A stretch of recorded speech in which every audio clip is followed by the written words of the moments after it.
Hello, my name is Bill Bass. I'm here with Shop.org TV, and we're here with David Selinger, who has a company called Richrelevance, and you're going to be speaking today. Is that correct? Absolutely. Yeah. Can you give us a preview of what you're going to be talking about? Yeah, so I'm going to be talking for about 20 minutes, and actually the agenda says I'm going to be talking about personalized recommendations, which is the space of my business, but under the covers I've actually changed my speech a little bit, and I've decided to talk about They love that at the event. Event organizers love that. Hopefully we don't publish this before that.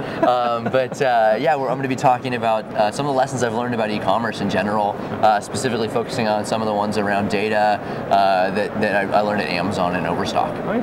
So can you look out in the audience and make personalized recommendations when you're like looking at people? Unfortunately, we've actually built a system that's more intelligent than myself, and so I'm going to be unable to pull that off in real time.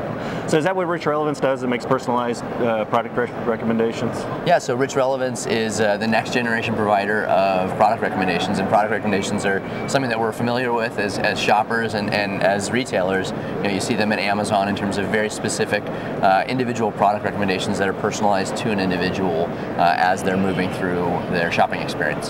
So, and you used to run the personalization engine at Amazon, so when I would go in and it said you'd want to read these books and things, that was, you had a hand in that. I had a little bit of a hand in that. I had the opportunity to run the R&D division of Amazon's personalization group. So the personalization group at Amazon, as you can imagine, Amazon's a big company, is about 75 people, and I managed about 12, 15 of them.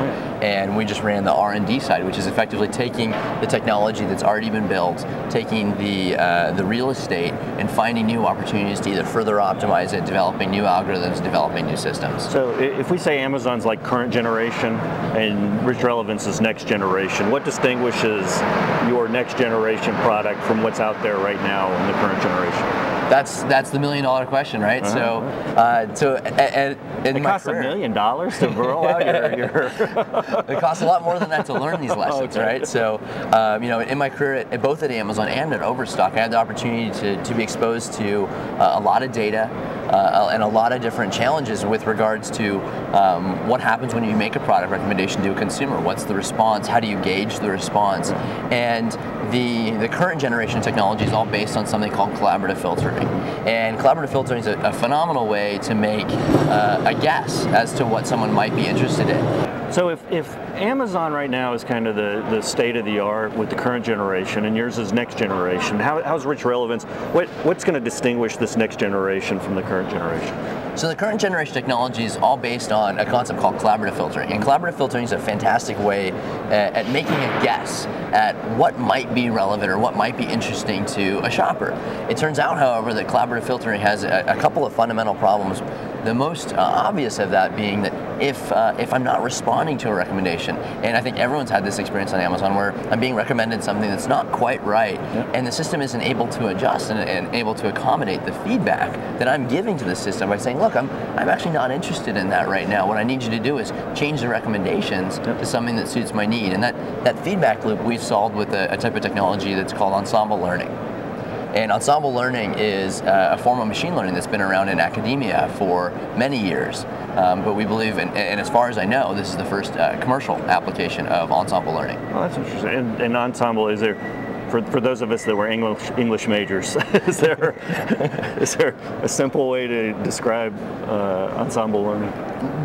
The way I'd boil it down is, imagine that there are all different types of recommendations I could make to you. Let's take an apparel example. I'm shopping, I'm looking at a pair of Levi's. Right now, frankly, there've got to be at least 10 or 11 different types of recommendations I can make. I could recommend more Levi's, I could recommend a different brand of jeans, I could recommend shirts, I could recommend socks, I could recommend anything kind of around the space of what it is that I'm currently doing. Or I could turn around and recommend something relevant to something I did yesterday, having nothing to do with the jeans.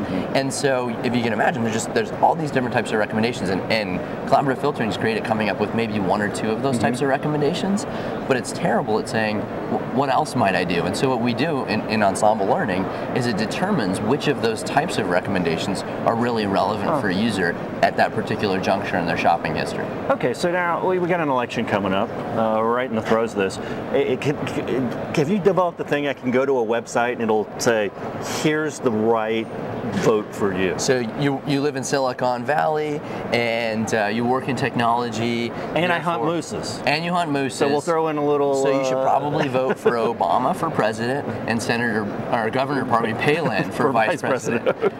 And it is pretty amazing at its ability to do that for you. Oh, good.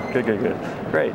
It's David Selinger from Richrelevance. Thank you for joining us. Thank you much. Thanks.